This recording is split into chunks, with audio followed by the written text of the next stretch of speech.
Good afternoon to all of you to this podcast. Tonight's topic is about magic words, and the magic words are the following. It's when someone says, "I don't know," or "and please help me," or "I don't understand, please help me." So these are the magic words that we're going to talk about today in three different perspectives: the perspective of a learner, a teacher, and a leader. So welcome to our podcast today. My name is Alain Faber. I've been teaching in high school and grade 7 to 12 for the last 25 years. And I'm sharing in this podcast ideas and concepts. I'm here to answer any questions that may come up in this podcast as well.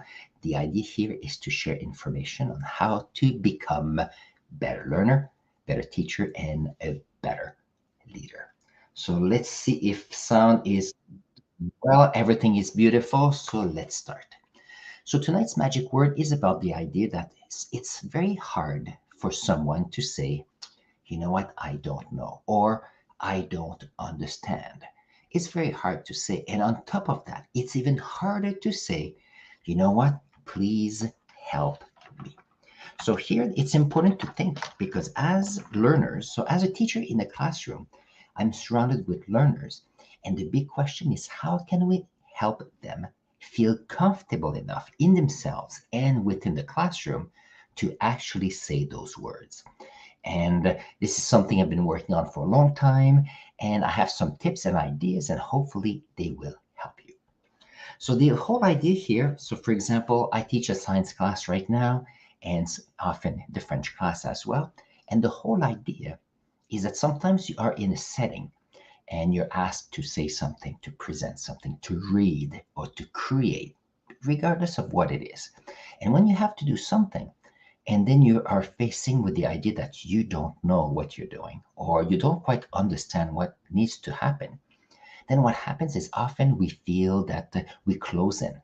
We don't have the confidence to say, okay, well, if I don't know, I don't want to look like someone who doesn't know what's happening. And therefore, people forget or don't dare to say, first of all, that they don't know, they don't understand.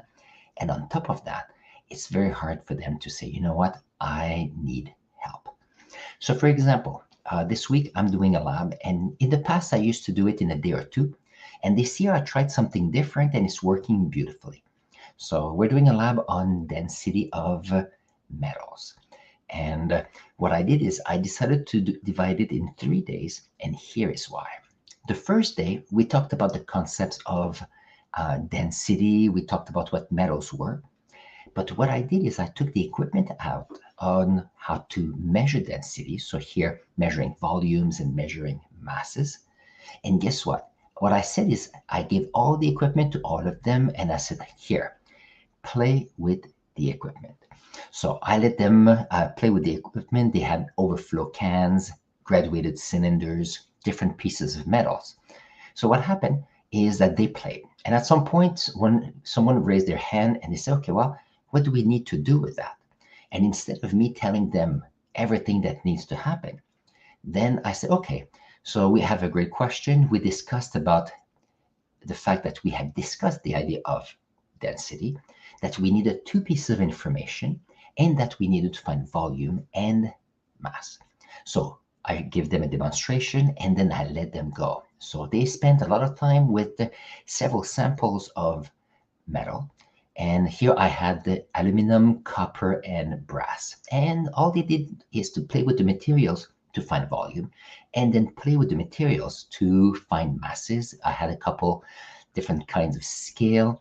I had the electronic scale, different precisions, as well as an old-fashioned manual scale when I have a beam, like a triple beam scale. It's an old-fashioned one, but the kids love those. So what I did is that we played with them and then we reviewed what was density. And now for the students, it was so much easier to make correlation between the topic they had to learn and then the concepts. And by doing hands-on, it was easier for them. So that was the first thing. So when I had my first part of the evaluation, which was about variables, so what are the conditions, or what are the different let's say, situation or parts or measures that could affect results. Then it was much easier for them because they actually had played with the materials already.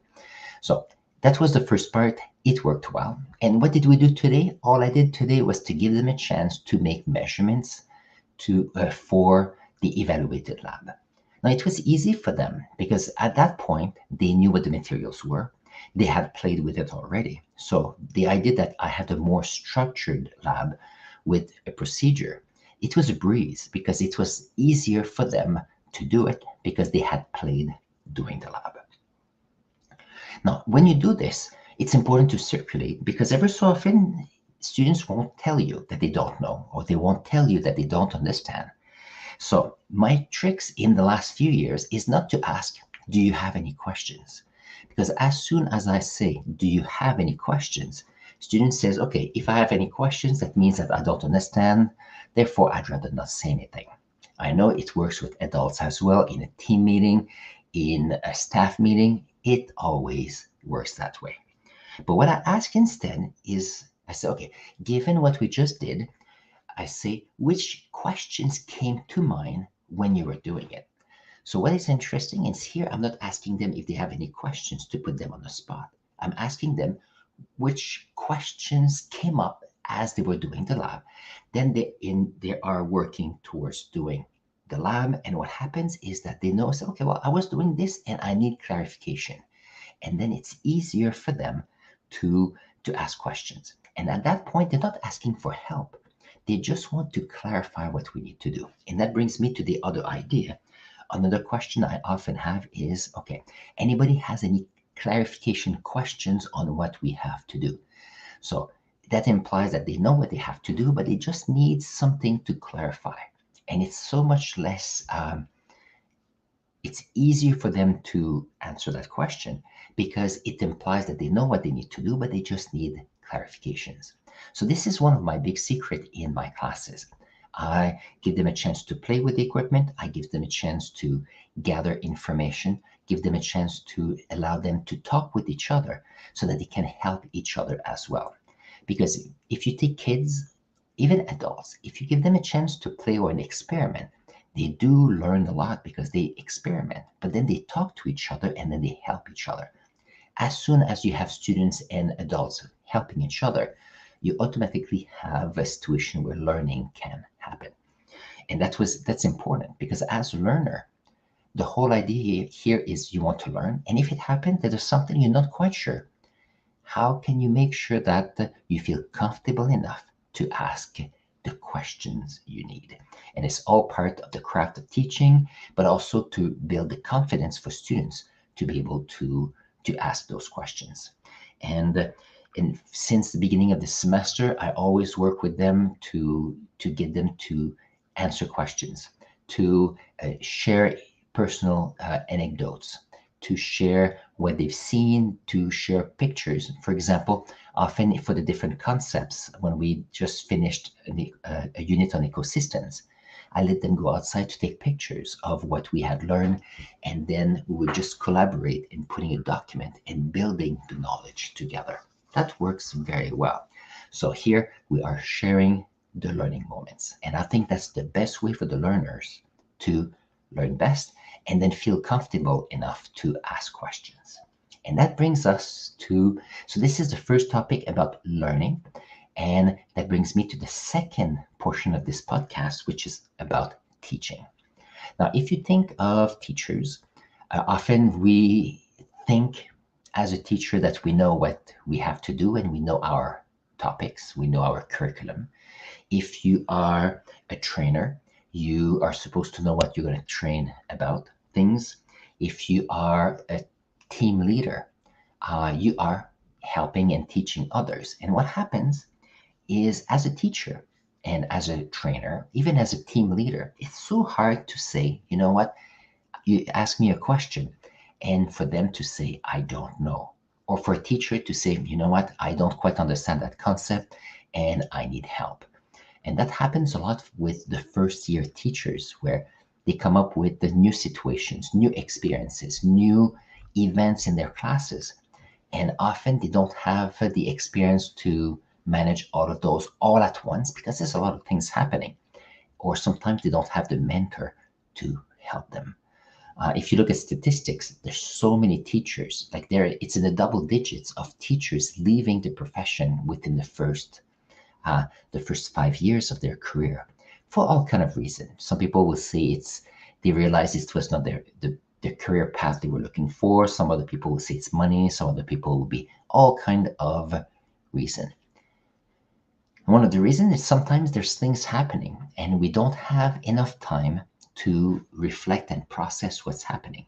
We don't always have time to say, okay, to acknowledge that sometimes we don't know everything. And then we don't have the energy or the confidence to say, you know what, I don't know what to do and I do need help. And this week we have teachers helping teachers at our school, and it's beautiful.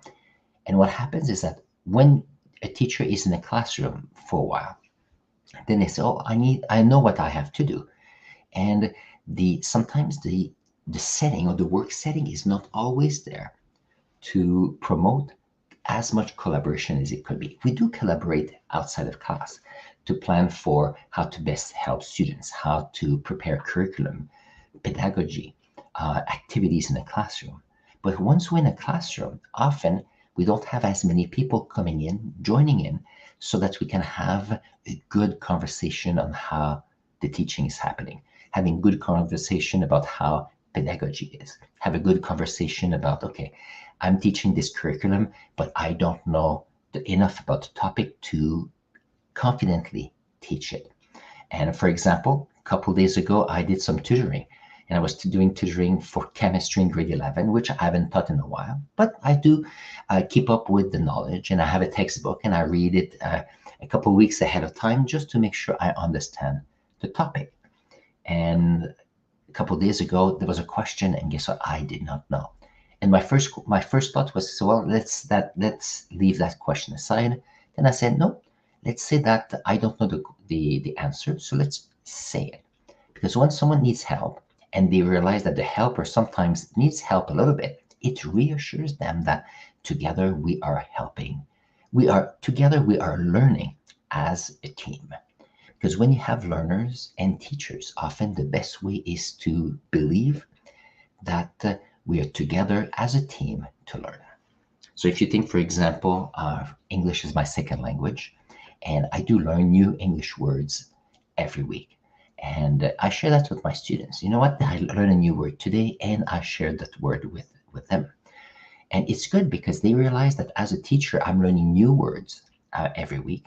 I work in an English environment, so they know many more words that I can know. So it makes them feel better. And every so often I ask them, okay, how do we pronounce that word? Or I say, oh, there's a word that I don't quite remember, and they will help me. And it's important for them because, first of all, it helps me. But if I am teaching in French for the French immersion program, what happens is that they realize that they are with me to learn the French language. And sometimes it's hard for them. But I'm also there learning with them as well. So here, there's a good collaboration happening here. And it's important because as a teacher, if you're comfortable to say, well, I don't know about something and I need help for that, it's important for students to realize that they are in an environment where both learners and teachers and leaders, they're all learning and trying to be better at what they do. And that's part of evolution. And guess what? As a teacher, I always hope that my students will become better than I, because that's how I believe that society is evolving and getting better over the years, over the decades, and over the generations, indeed. So that brings us to the end of our second segment. First one was about learning, second about teaching, and the third segment is about leading and leadership. And I'm going to keep the same topic today, which is as a leader.